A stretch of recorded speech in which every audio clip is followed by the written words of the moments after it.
The Adventures of Sherlock Holmes. Chapter 12. The Adventure of the Copper Beeches. To the man who loves art for its own sake, remarked Sherlock Holmes, tossing aside the advertisement sheet of the Daily Telegraph, it is frequently in its least important and lowliest manifestations that the keenest pleasure is to be derived. It is pleasant to me to observe, Watson, that you have so far grasped this truth that in these little records of our cases which you have been good enough to draw up, and, I am bound to say, occasionally to embellish, you have given prominence not so much to the many causes célèbres and sensational trials in which I have figured, but rather to those incidents which may have been trivial in themselves, but which have given room for those faculties of deduction and of logical synthesis which I have made my special province. And yet, said I, smiling, I cannot quite hold myself absolved from the charge of sensationalism which has been urged against my records. You have erred, perhaps, he observed, taking up a glowing cinder with the tongs and lighting with it the long cherrywood pipe which was wont to replace his clay when he was in a disputatious rather than a meditative mood. You have erred perhaps in attempting to put color and life into each of your statements instead of confining yourself to the task of placing upon record that severe reasoning from cause to effect which is really the only notable feature about the thing. It seems to me that I have done you full justice in the matter, I remarked with some coldness, for I was repelled by the egotism which I had more than once observed to be a strong factor in my friend's singular character. No, it is not selfishness or conceit, said he, answering, as was his wont, my thoughts rather than my words. If I claim full justice for my art, it is because it is an impersonal thing, a thing beyond myself. Crime is common. Logic is rare. Therefore it is upon the logic rather than upon the crime that you should dwell. You have degraded what should have been a course of lectures into a series of tales. It was a cold morning of the early spring, and we sat after breakfast on either side of a cheery fire in the old room at Baker Street. A thick fog rolled down between the lines of dun-colored houses, and the opposing windows loomed like dark, shapeless blurs through the heavy yellow wreaths. Our gas was lit and shone on the white cloth and glimmer of china and metal, for the table had not been cleared yet. Sherlock Holmes had been silent all the morning, dipping continuously into the advertisement columns of a succession of papers until at last, having apparently given up his search, he had emerged in no very sweet temper to lecture me upon my literary shortcomings. At the same time, he remarked after a pause, during which he had sat puffing at his long pipe and gazing down into the fire, you can hardly be open to a charge of sensationalism, for out of these cases, which you have been so kind as to interest yourself in, a fair proportion do not treat of crime, in its legal sense, at all. The small matter in which I endeavored to help the King of Bohemia, the singular experience of Miss Mary Sutherland, the problem connected with the man with the twisted lip, and the incident of the noble bachelor, were all matters which are outside the pale of the law. But in avoiding the sensational, I fear that you may have bordered on the trivial.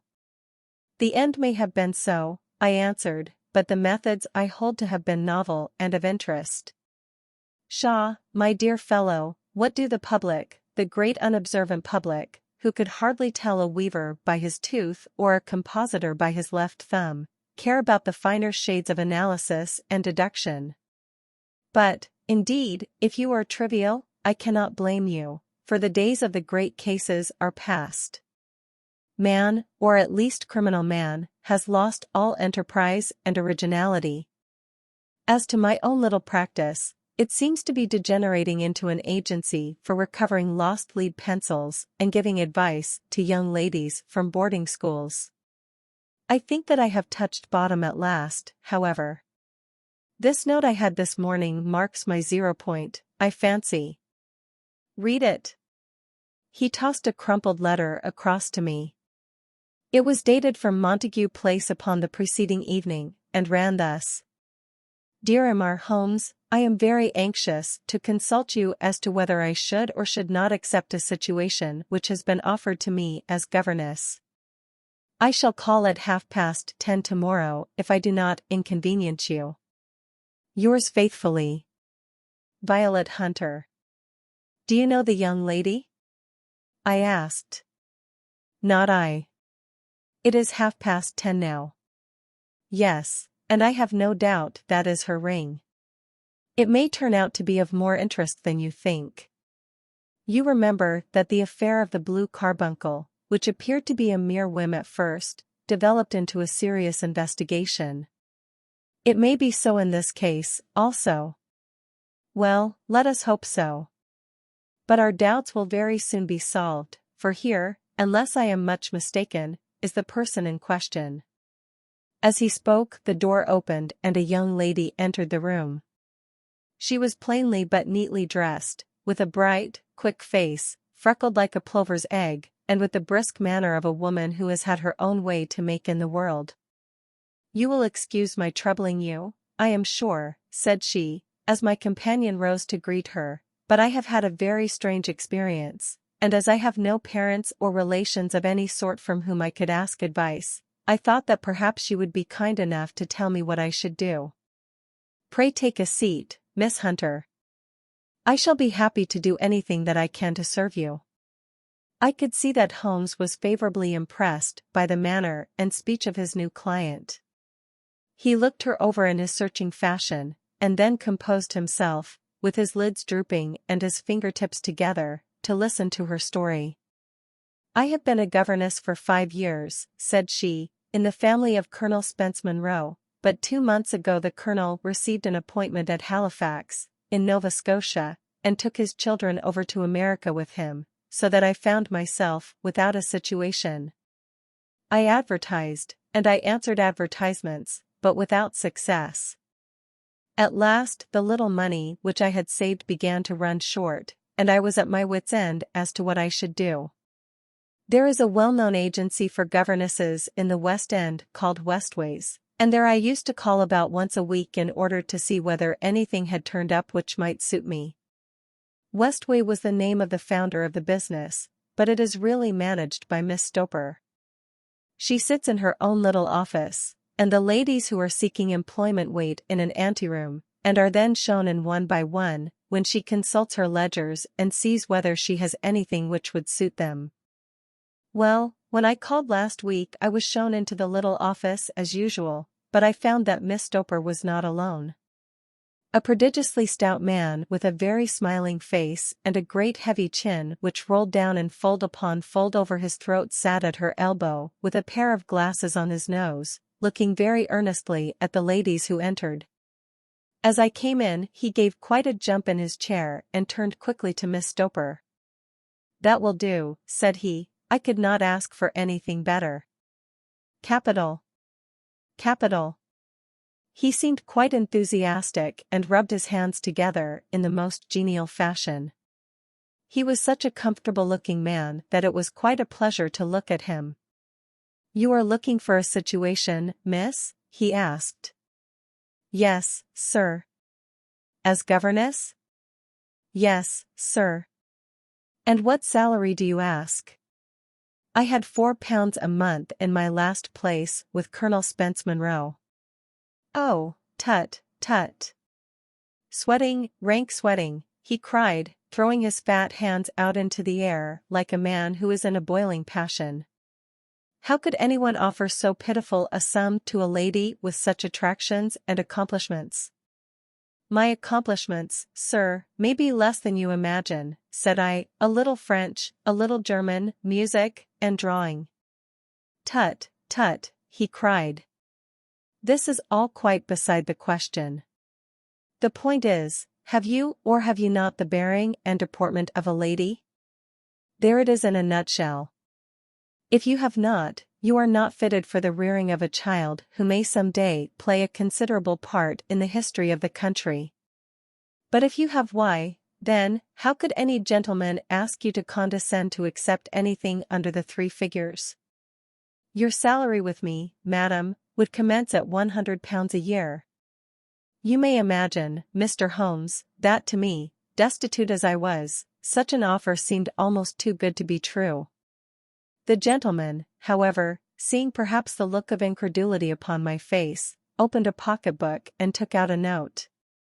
"It is also my custom," said he, smiling in the most pleasant fashion until his eyes were just two little shining slits amid the white creases of his face, "to advance to my young ladies half their salary beforehand, so that they may meet any little expenses of their journey and their wardrobe."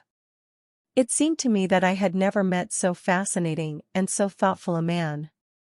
As I was already in debt to my tradesmen, the advance was a great convenience, and yet there was something unnatural about the whole transaction which made me wish to know a little more before I quite committed myself. "May I ask where you live, sir?" said I. "Hampshire. Charming rural place. The Copper Beeches, 5 miles on the far side of Winchester. It is the most lovely country, my dear young lady, and the dearest old country house." "And my duties, sir?" "I should be glad to know what they would be." "One child, one dear little romper, just 6 years old. Oh, if you could see him killing cockroaches with a slipper. Smack. Smack. Smack. 3 gone before you could wink." He leaned back in his chair and laughed his eyes into his head again. I was a little startled at the nature of the child's amusement, but the father's laughter made me think that perhaps he was joking. "My sole duties, then," I asked, "are to take charge of a single child?" "No, no, not the sole, not the sole, my dear young lady," he cried. "Your duty would be, as I am sure your good sense would suggest, to obey any little commands my wife might give, provided always that they were such commands as a lady might with propriety obey. You see no difficulty, eh? I should be happy to make myself useful." "Quite so. In dress now, for example. We are fatty people, you know, fatty but kind-hearted. If you were asked to wear any dress which we might give you, you would not object to our little whim." "Hey?" "No," said I, considerably astonished at his words. "Or to sit here, or sit there, that would not be offensive to you?" "Oh, no." "Or to cut your hair quite short before you come to us?" I could hardly believe my ears.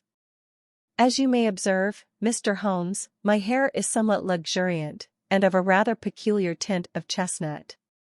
It has been considered artistic. I could not dream of sacrificing it in this offhand fashion." "I am afraid that that is quite impossible," said I. He had been watching me eagerly out of his small eyes, and I could see a shadow pass over his face as I spoke. "I am afraid that it is quite essential," said he. "It is a little fancy of my wife's, and ladies' fancies, you know, madam, ladies' fancies must be consulted." "And so you won't cut your hair?" "No, sir, I really could not," I answered firmly. "Ah, very well, then that quite settles the matter. It is a pity, because in other respects you would really have done very nicely. In that case, Miss Stoper, I had best inspect a few more of your young ladies." The manageress had sat all this while busy with her papers without a word to either of us, but she glanced at me now with so much annoyance upon her face that I could not help suspecting that she had lost a handsome commission through my refusal. "Do you desire your name to be kept upon the books?" she asked. "If you please, Miss Stoper." "Well, really, it seems rather useless, since you refuse the most excellent offers in this fashion," said she sharply. "You can hardly expect us to exert ourselves to find another such opening for you. Good day to you, Miss Hunter." She struck a gong upon the table, and I was shown out by the page. Well, Mr. Holmes, when I got back to my lodgings and found little enough in the cupboard, and 2 or 3 bills upon the table, I began to ask myself whether I had not done a very foolish thing. After all, if these people had strange fads and expected obedience on the most extraordinary matters, they were at least ready to pay for their eccentricity. Very few governesses in England are getting £100 a year. Besides, what use was my hair to me? Many people are improved by wearing it short, and perhaps I should be among the number. Next day I was inclined to think that I had made a mistake, and by the day after I was sure of it. I had almost overcome my pride so far as to go back to the agency and inquire whether the place was still open when I received this letter from the gentleman himself. I have it here, and I will read it to you. The Copper Beeches, near Winchester.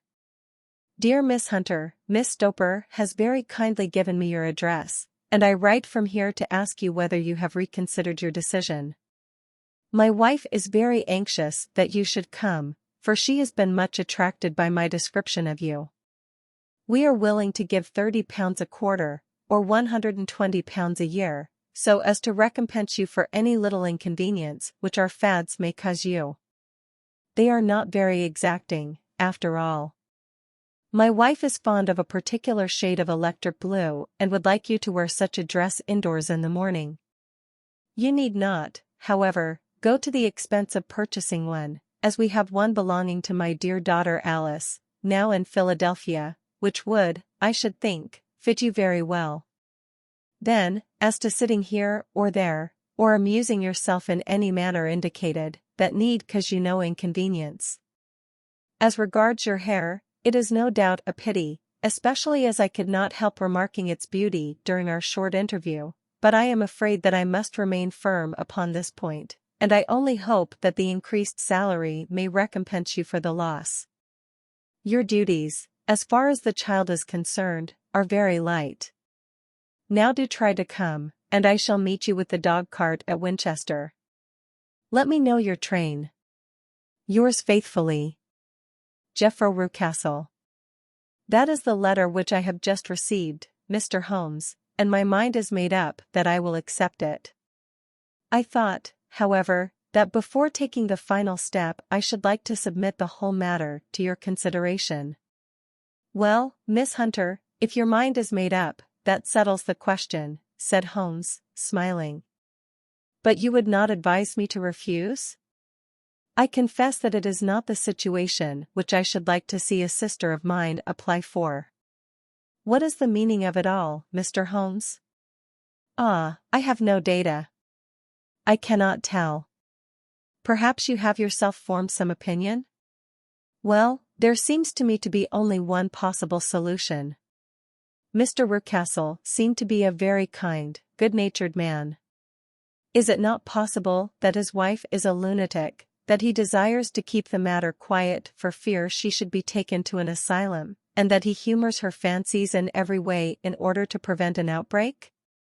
That is a possible solution. In fact, as matters stand, it is the most probable one.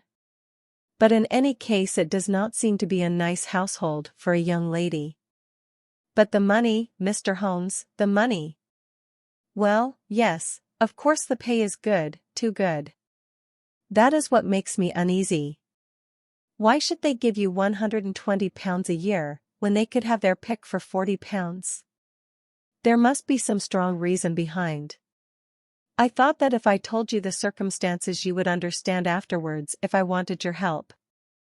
I should feel so much stronger if I felt that you were at the back of me. Oh, you may carry that feeling away with you. I assure you that your little problem promises to be the most interesting which has come my way for some months. There is something distinctly novel about some of the features. If you should find yourself in doubt or in danger. Danger? What danger do you foresee? Holmes shook his head gravely. It would cease to be a danger if we could define it, said he. But at any time, day or night, a telegram would bring me down to your help. That is enough. She rose briskly from her chair with the anxiety all swept from her face. I shall go down to Hampshire, quite easy in my mind now. I shall write to Mr. Rucastle at once, sacrifice my poor hair tonight, and start for Winchester tomorrow. With a few grateful words to Holmes she bade us both good night and bustled off upon her way. At least, said I as we heard her quick, firm steps descending the stairs, she seems to be a young lady who is very well able to take care of herself. And she would need to be, said Holmes gravely. I am much mistaken if we do not hear from her before many days are past. It was not very long before my friend's prediction was fulfilled. A fortnight went by, during which I frequently found my thoughts turning in her direction and wondering what strange side alley of human experience this lonely woman had strayed into. The unusual salary, the curious conditions, the light duties, all pointed to something abnormal, though whether a fad or a plot, or whether the man were a philanthropist or a villain, it was quite beyond my powers to determine. As to Holmes, I observed that he sat frequently for half an hour on end, with knitted brows and an abstracted air, but he swept the matter away with a wave of his hand when I mentioned it. Data! Data! Data! He cried impatiently. I can't make bricks without clay. And yet he would always wind up by muttering that no sister of his should ever have accepted such a situation. The telegram which we eventually received came late one night, just as I was thinking of turning in, and Holmes was settling down to one of those all-night chemical researches which he frequently indulged in, when I would leave him stooping over a retort and a test tube at night and find him in the same position when I came down to breakfast in the morning. He opened the yellow envelope, and then, glancing at the message, threw it across to me. "Just look up the trains in Bradshaw," said he, and turned back to his chemical studies. The summons was a brief and urgent one. "Please be at the Black Swan Hotel at Winchester at midday tomorrow," it said. "Do come. I am at my wit's end. Hunter." "Will you come with me?" asked Holmes, glancing up. "I should wish to." "Just look it up, then." "There is a train at 9:30, said I, glancing over my Bradshaw. "It is due at Winchester at 11:30. "That will do very nicely. Then perhaps I had better postpone my analysis of the acetones, as we may need to be at our best in the morning." By 11 o'clock the next day we were well upon our way to the Old English capital. Holmes had been buried in the morning papers all the way down, but after we had passed the Hampshire border he threw them down and began to admire the scenery. It was an ideal spring day, a light blue sky, flecked with little fleecy white clouds drifting across from west to east. The sun was shining very brightly, and yet there was an exhilarating nip in the air, which set an edge to a man's energy. All over the countryside, away to the rolling hills around Aldershot, the little red and grey roofs of the farmsteadings peeped out from amid the light green of the new foliage. "Are they not fresh and beautiful?" I cried with all the enthusiasm of a man fresh from the fogs of Baker Street. But Holmes shook his head gravely. "Do you know, Watson," said he, "that it is one of the curses of a mind with a turn like mine that I must look at everything with reference to my own special subject. You look at these scattered houses, and you are impressed by their beauty. I look at them, and the only thought which comes to me is a feeling of their isolation and of the impunity with which crime may be committed there." "Good heavens!" I cried. "Who would associate crime with these dear old homesteads? They always fill me with a certain horror. It is my belief, Watson, founded upon my experience, that the lowest and vilest alleys in London do not present a more dreadful record of sin than does the smiling and beautiful countryside. You horrify me. But the reason is very obvious. The pressure of public opinion can do in the town what the law cannot accomplish. There is no lane so vile that the scream of a tortured child, or the thud of a drunkard's blow, does not beget sympathy and indignation among the neighbors, and then the whole machinery of justice is ever so close that a word of complaint can set it going, and there is but a step between the crime and the dock. But look at these lonely houses, each in its own fields, filled for the most part with poor ignorant folk who know little of the law. Think of the deeds of hellish cruelty, the hidden wickedness which may go on, year in, year out, in such places, and none the wiser. Had this lady who appeals to us for help gone to live in Winchester, I should never have had a fear for her. It is the 5 miles of country which makes the danger. Still, it is clear that she is not personally threatened. No. If she can come to Winchester to meet us, she can get away. Quite so. She has her freedom. What can be the matter, then? Can you suggest no explanation? I have devised 7 separate explanations, each of which would cover the facts as far as we know them. But which of these is correct can only be determined by the fresh information which we shall no doubt find waiting for us. Well, there is the tower of the cathedral, and we shall soon learn all that Miss Hunter has to tell. The Black Swan is an inn of repute in the High Street, at no distance from the station, and there we found the young lady waiting for us. She had engaged a sitting room, and our lunch awaited us upon the table. "I am so delighted that you have come," she said earnestly. "It is so very kind of you both, but indeed I do not know what I should do. Your advice will be altogether invaluable to me. Pray tell us what has happened to you." "I will do so, and I must be quick, for I have promised Mr. Rucastle to be back before 3. I got his leave to come into town this morning, though he little knew for what purpose. Let us have everything in its due order." Holmes thrust his long thin legs out towards the fire and composed himself to listen. "In the first place, I may say that I have met, on the whole, with no actual ill treatment from Mr. and Mrs. Rucastle. It is only fair to them to say that. But I cannot understand them, and I am not easy in my mind about them." "What can you not understand?" "Their reasons for their conduct. But you shall have it all just as it occurred. When I came down, Mr. Rucastle met me here and drove me in his dog-cart to the Copper Beeches.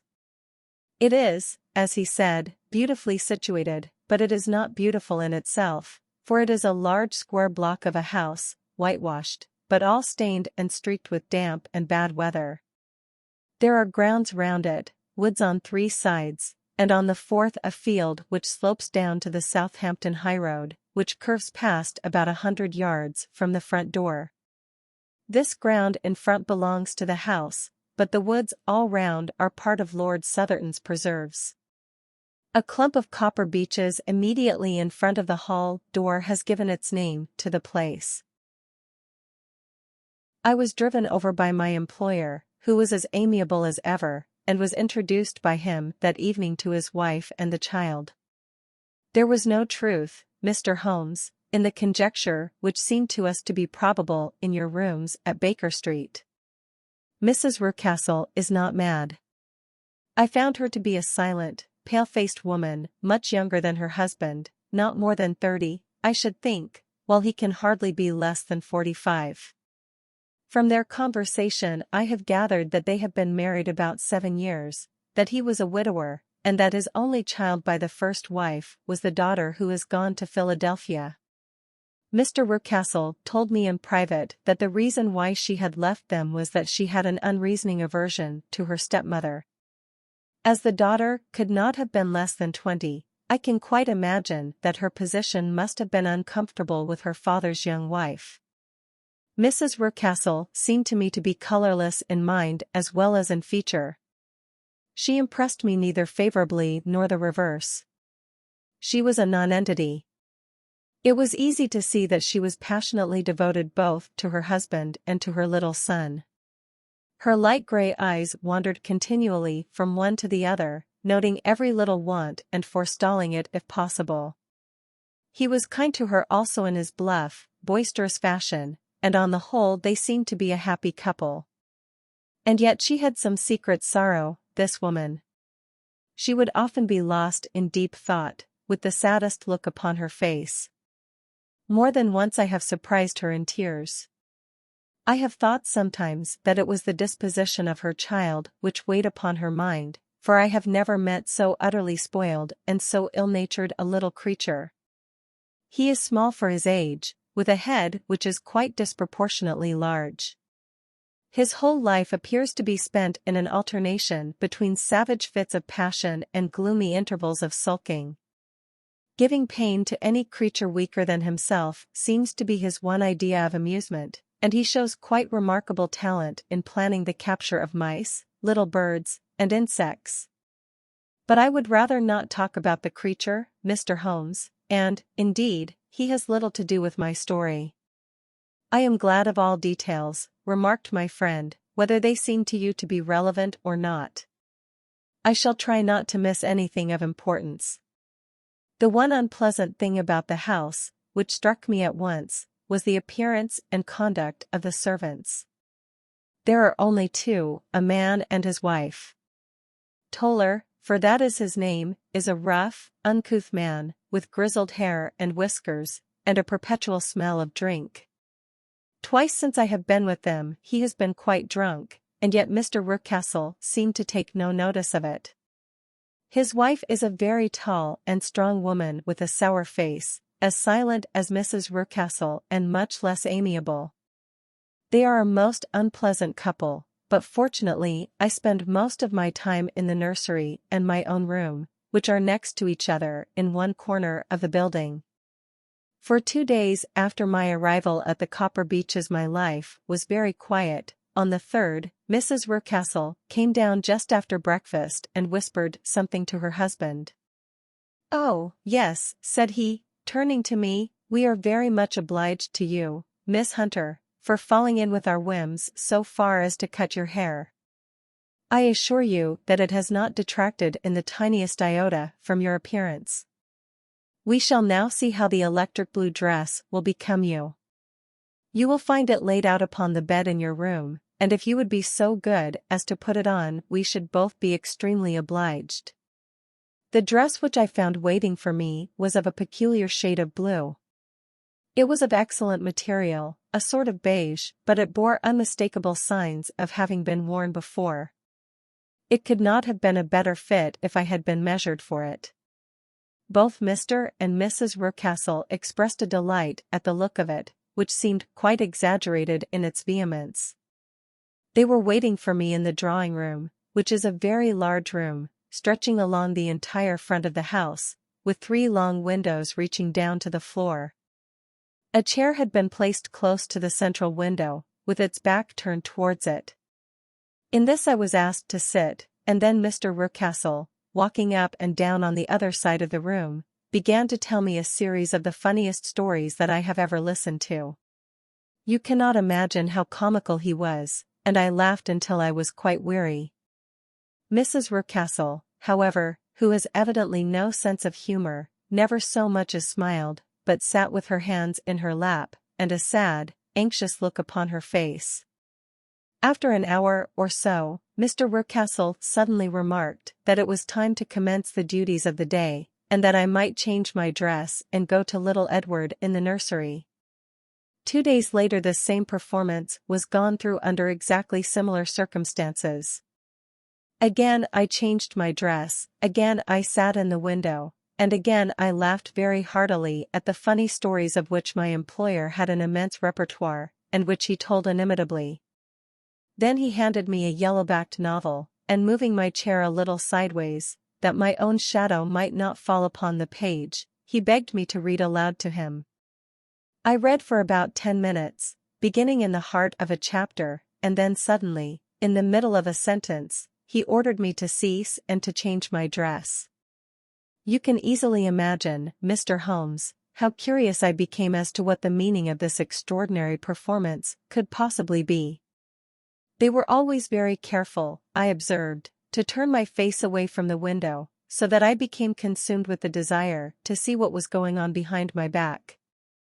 At first it seemed to be impossible, but I soon devised a means. My hand mirror had been broken, so a happy thought seized me, and I concealed a piece of the glass in my handkerchief. On the next occasion, in the midst of my laughter, I put my handkerchief up to my eyes, and was able with a little management to see all that there was behind me. I confess that I was disappointed. There was nothing. At least that was my first impression. At the second glance, however, I perceived that there was a man standing in the Southampton Road, a small bearded man in a grey suit, who seemed to be looking in my direction. The road is an important highway, and there are usually people there. This man, however, was leaning against the railings which bordered our field and was looking earnestly up.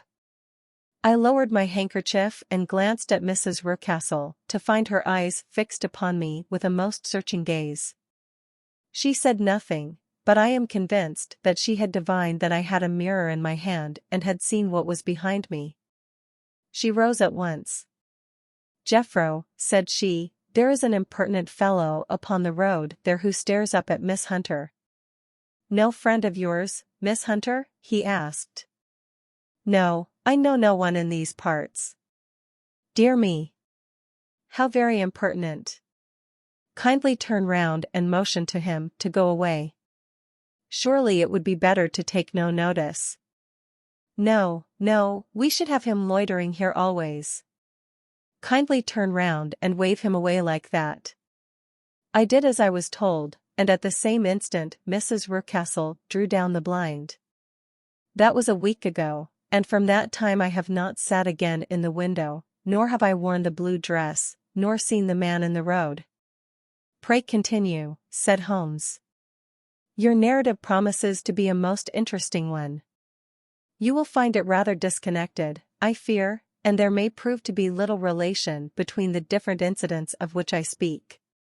On the very first day that I was at the Copper Beeches, Mr. Rucastle took me to a small outhouse which stands near the kitchen door.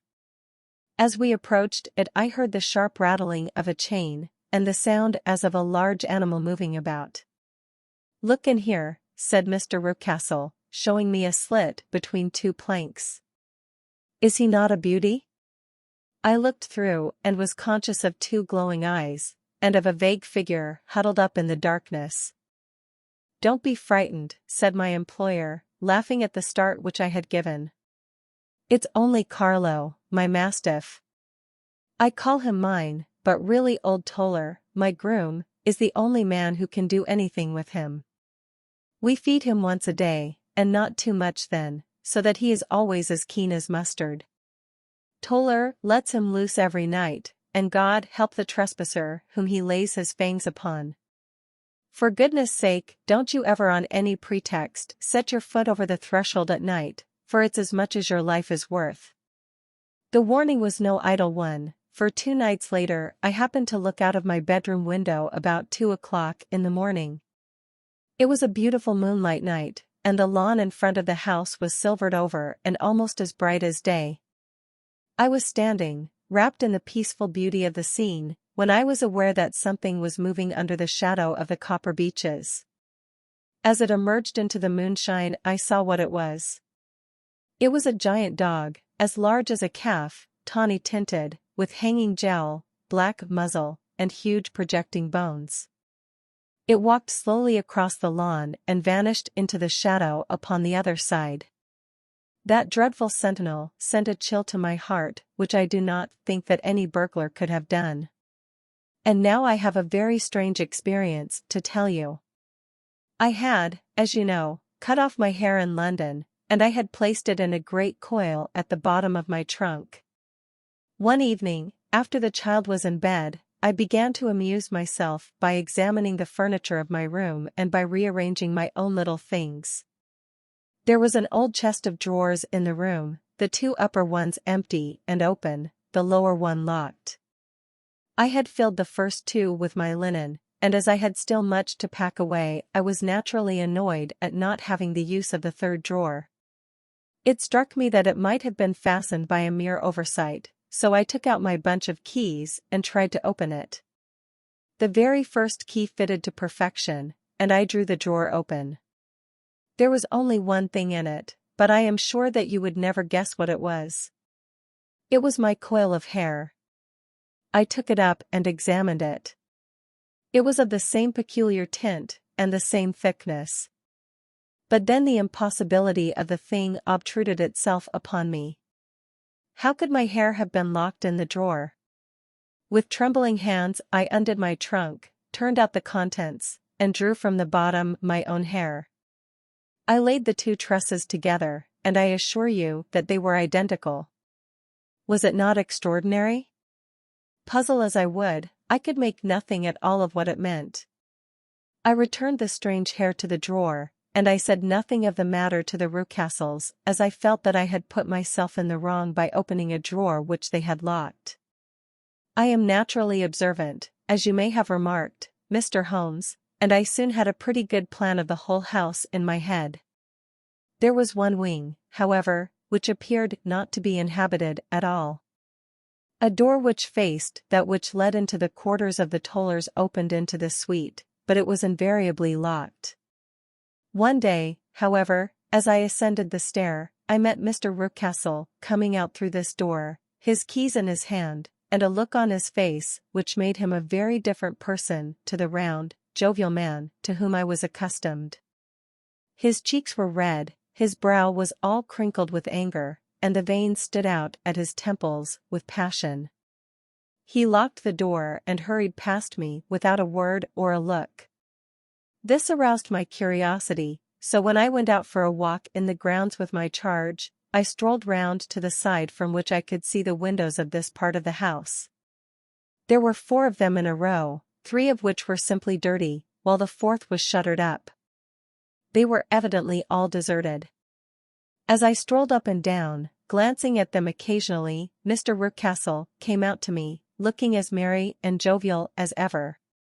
"Ah," said he, "you must not think me rude if I passed you without a word, my dear young lady." I was preoccupied with business matters. I assured him that I was not offended. "By the way," said I, "you seem to have quite a suite of spare rooms up there, and one of them has the shutters up." He looked surprised and, as it seemed to me, a little startled at my remark. "Photography is one of my hobbies," said he. "I have made my dark room up there." But, dear me, what an observant young lady we have come upon. Who would have believed it? Who would have ever believed it? He spoke in a jesting tone, but there was no jest in his eyes as he looked at me. I read suspicion there and annoyance, but no jest. "Well, Mr. Holmes, from the moment that I understood that there was something about that suite of rooms which I was not to know, I was all on fire to go over them. It was not mere curiosity, though I have my share of that. It was more a feeling of duty, a feeling that some good might come from my penetrating to this place. They talk of woman's instinct, perhaps it was woman's instinct which gave me that feeling. At any rate, it was there, and I was keenly on the lookout for any chance to pass the forbidden door. It was only yesterday that the chance came. I may tell you that, besides Mr. Rucastle, both Toller and his wife find something to do in these deserted rooms, and I once saw him carrying a large black linen bag with him through the door. Recently, he has been drinking hard, and yesterday evening he was very drunk, and when I came upstairs there was the key in the door. I have no doubt at all that he had left it there. Mr. and Mrs. Rucastle were both downstairs, and the child was with them, so that I had an admirable opportunity. I turned the key gently in the lock, opened the door, and slipped through. There was a little passage in front of me, unpapered and uncarpeted, which turned at a right angle at the farther end. Round this corner were 3 doors in a line, the first and third of which were open. They each led into an empty room, dusty and cheerless, with 2 windows in the one and one in the other, so thick with dirt that the evening light glimmered dimly through them. The center door was closed, and across the outside of it had been fastened one of the broad bars of an iron bed, padlocked at one end to a ring in the wall, and fastened at the other with stout cord. The door itself was locked as well, and the key was not there. This barricaded door corresponded clearly with the shuttered window outside, and yet I could see by the glimmer from beneath it that the room was not in darkness. Evidently there was a skylight which let in light from above. As I stood in the passage gazing at the sinister door and wondering what secret it might veil, I suddenly heard the sound of steps within the room and saw a shadow pass backward and forward against the little slit of dim light which shone out from under the door. A mad, unreasoning terror rose up in me at the sight, Mr. Holmes. My overstrung nerves failed me suddenly, and I turned and ran as though some dreadful hand were behind me clutching at the skirt of my dress. I rushed down the passage, through the door, and straight into the arms of Mr. Rucastle, who was waiting outside. "So," said he, smiling, "it was you, then." I thought that it must be when I saw the door open. "Oh, I am so frightened," I panted. "My dear young lady. My dear young lady. You cannot think how caressing and soothing his manner was, and what has frightened you, my dear young lady?" But his voice was just a little too coaxing. He overdid it. I was keenly on my guard against him. "I was foolish enough to go into the empty wing," I answered. "But it is so lonely and eerie in this dim light that I was frightened and ran out again." "Oh, it is so dreadfully still in there." "Only that," said he, looking at me keenly. "Why, what did you think?" I asked. "Why do you think that I lock this door?" "I am sure that I do not know." "It is to keep people out who have no business there. Do you see?" He was still smiling in the most amiable manner. "I am sure if I had known." "Well, then, you know now. And if you ever put your foot over that threshold again," here in an instant the smile hardened into a grin of rage, and he glared down at me with the face of a demon, "I'll throw you to the mastiff." I was so terrified that I do not know what I did. I suppose that I must have rushed past him into my room. I remember nothing until I found myself lying on my bed trembling all over. Then I thought of you, Mr. Holmes. I could not live there longer without some advice. I was frightened of the house, of the man, of the woman, of the servants, even of the child. They were all horrible to me. If I could only bring you down, all would be well. Of course I might have fled from the house, but my curiosity was almost as strong as my fears. My mind was soon made up. I would send you a wire. I put on my hat and cloak, went down to the office, which is about half a mile from the house, and then returned, feeling very much easier. A horrible doubt came into my mind as I approached the door lest the dog might be loose, but I remembered that Toller had drunk himself into a state of insensibility that evening, and I knew that he was the only one in the household who had any influence with the savage creature, or who would venture to set him free. I slipped in safety and lay awake half the night in my joy at the thought of seeing you. I had no difficulty in getting leave to come into Winchester this morning, but I must be back before 3 o'clock, for Mr. and Mrs. Rucastle are going on a visit, and will be away all the evening, so that I must look after the child. Now I have told you all my adventures, Mr. Holmes, and I should be very glad if you could tell me what it all means, and, above all, what I should do." Holmes and I had listened spellbound to this extraordinary story. My friend rose now and paced up and down the room, his hands in his pockets, and an expression of the most profound gravity upon his face. "Is Toller still drunk?" he asked. "Yes. I heard his wife tell Mrs. Rucastle that she could do nothing with him." "That is well. And the Rucastles go out tonight?" "Yes." "Is there a cellar with a good strong lock?" "Yes, the wine cellar." "You seem to me to have acted all through this matter like a very brave and sensible girl, Miss Hunter. Do you think that you could perform one more feat?" "I should not ask it of you if I did not think you a quite exceptional woman." "I will try." "What is it?" "We shall be at the Copper Beeches by 7 o'clock, my friend and I. The Rucastles will be gone by that time, and Toller will, we hope, be incapable. There only remains Mrs. Toller, who might give the alarm. If you could send her into the cellar on some errand, and then turn the key upon her, you would facilitate matters immensely." "I will do it." "Excellent. We shall then look thoroughly into the affair. Of course there is only one feasible explanation. You have been brought there to personate someone, and the real person is imprisoned in this chamber. That is obvious.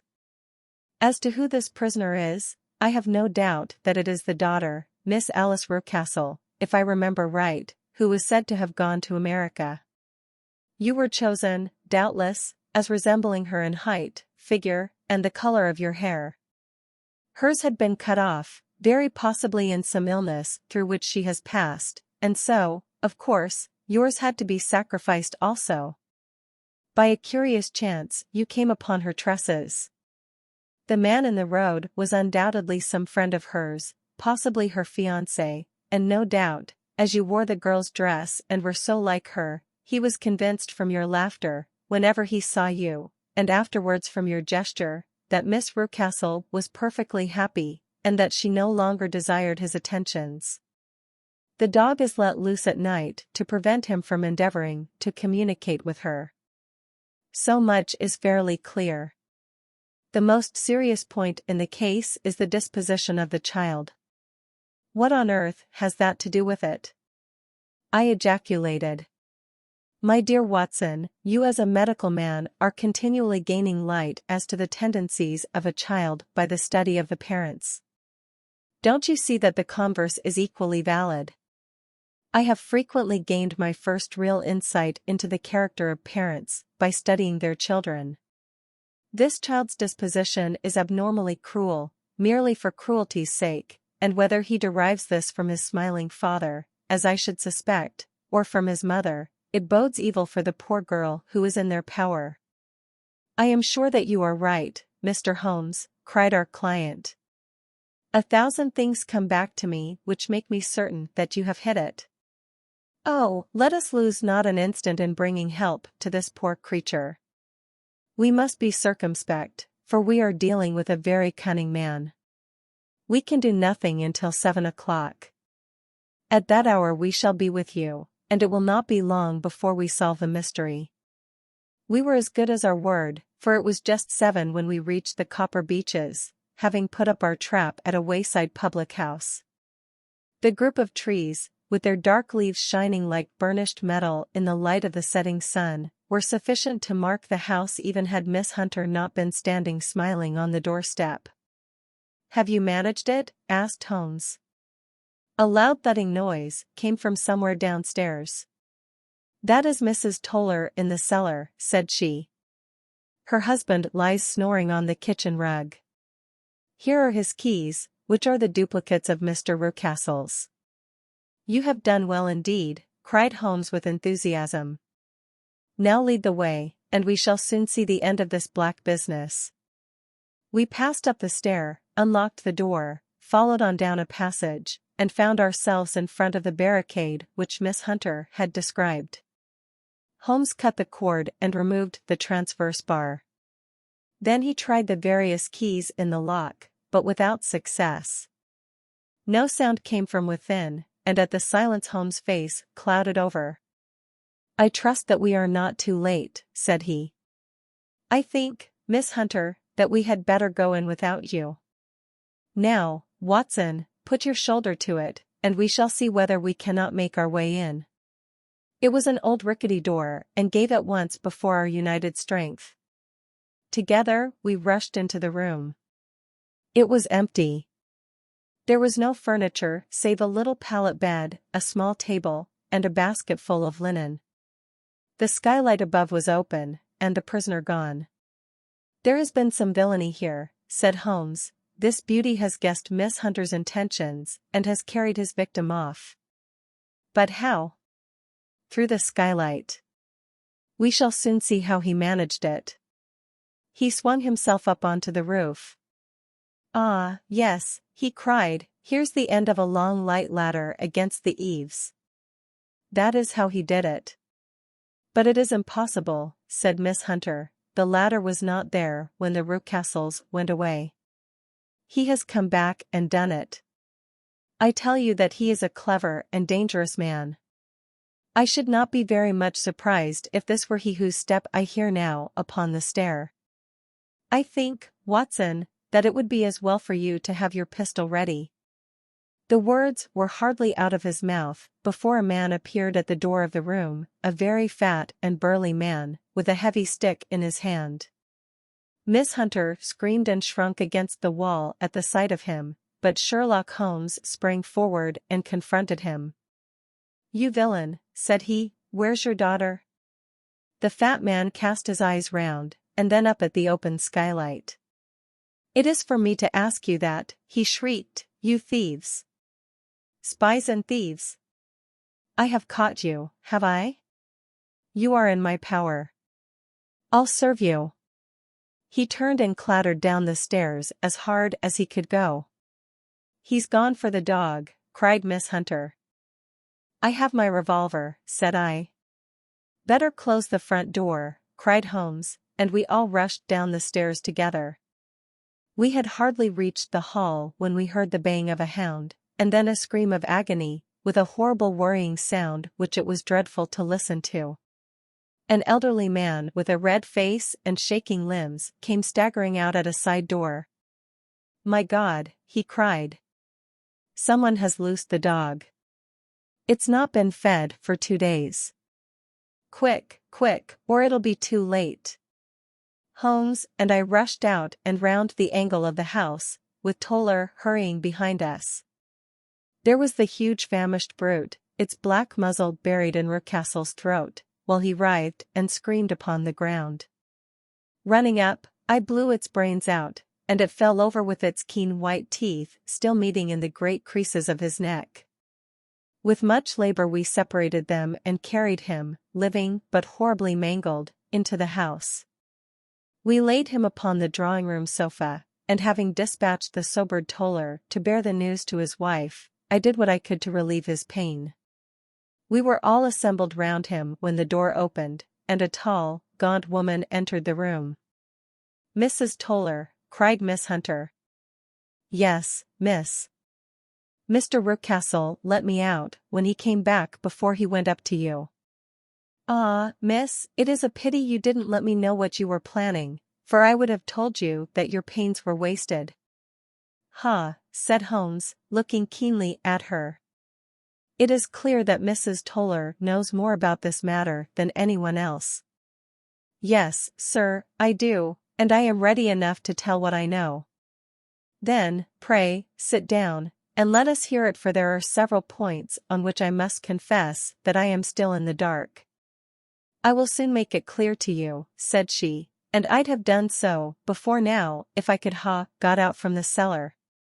If there's police court business over this, you'll remember that I was the one that stood your friend, and that I was Miss Alice's friend too. She was never happy at home, Miss Alice wasn't, from the time that her father married again.